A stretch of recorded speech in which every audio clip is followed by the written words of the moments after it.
In Austin, I'm Quita Culpepper. Hays County leaders have tabled an agenda item that would have put a temporary pause on businesses with high water usage. And this comes as leaders called for new measures to conserve water last week. Here's reporter Jessica Cha.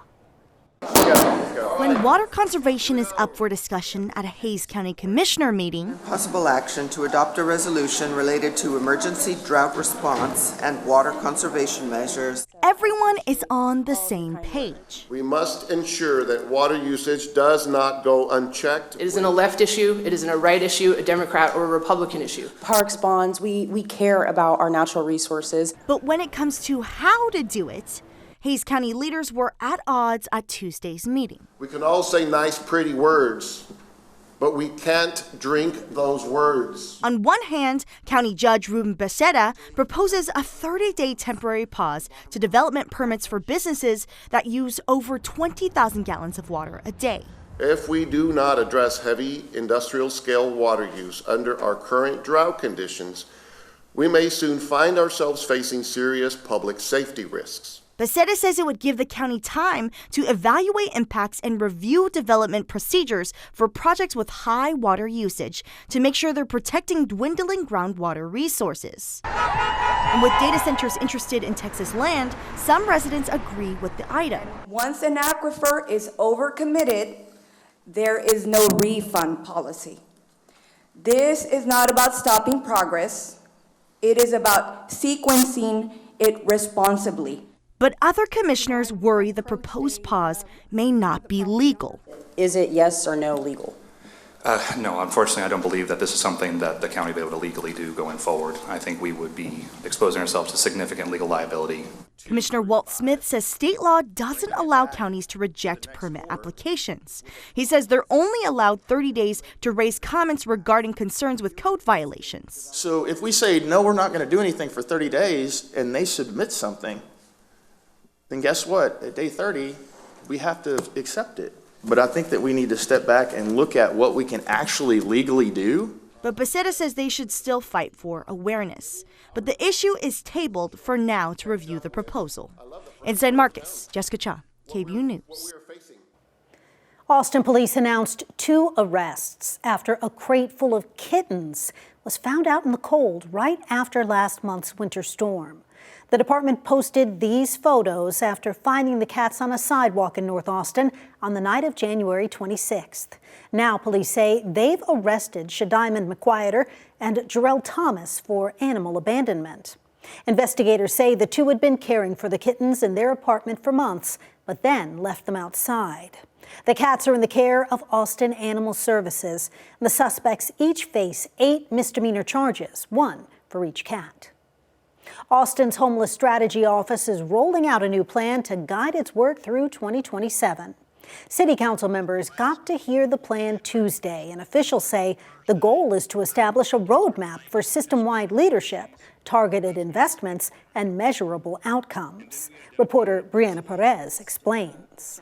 It's how we will build on what's working, scale what's proven, and stay accountable to measurable results. The Homeless Strategy Office now laying out a plan to guide its work for years to come. While leaders say they have made strides, there's still more work to do. We learned a lot about how to achieve success. We've also learned about where some of our pitfalls are, and all that information goes into our strategic plan. David Gray, Homeless Strategy Office Director, says the plan centers on 5 key areas, ranging from ensuring staff set good policy and programs for the homeless community to making sure taxpayers are seeing a return on investments. That means pursuing new public and private funding, launching a citywide outreach coordination plan, creating 650 more shelter beds, and creating 2 navigation centers where people can get connected to resources. Overall goal with this plan and with our work is to ensure people get off the streets and they get into housing. Council members got to hear the plan Tuesday and asked the office to better highlight its mental and behavioral health work and to provide a more thorough analysis of its permanent housing investments. If there are ways that we can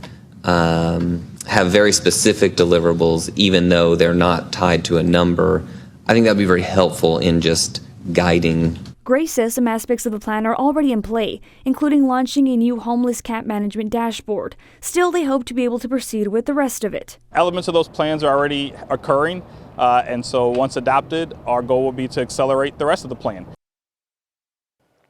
And that was Brianna Perez reporting. Officials say they plan to come back late March with an updated plan, which they hope council members can then approve.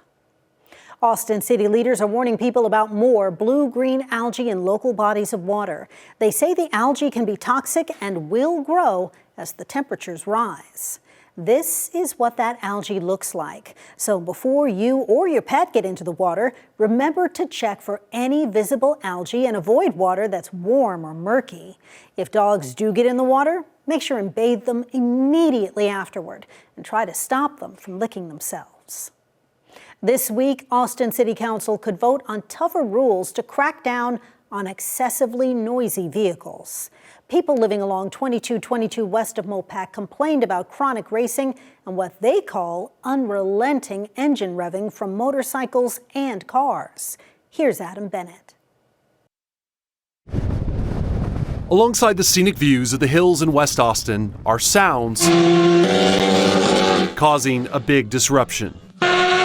Earlier this month, people living near 2222 played city council members this montage of video taken in their neighborhoods. On Tuesday, the problem only gets worse each year. Many of the same residents returned to City Hall. It's very, very disruptive and, of course, dangerous as well. Asking for council's support for tougher rules on excessively loud vehicle noise. We are not asking for perfection. We're asking for a practical, enforceable solution that restores basic peace and safety to our neighborhood. Mark Duchin is their city council member. We've heard these complaints loud and clear from people. His office helped craft this proposed ordinance. It adds a new section to the city code targeting, quote, a loud or disturbing noise or vibration that is offensive to a person of ordinary sensibilities. That includes excessive acceleration or deceleration when there's no emergency need, and engine revving. Especially at the lights, they'll just rev their engines and they'll go to the gas stations and rev. Under the ordinance, a person could be ticketed if their vehicle's noise level exceeds 85 decibels after getting a warning from a peace officer. The proposed ordinance says the officer must consider 7 factors,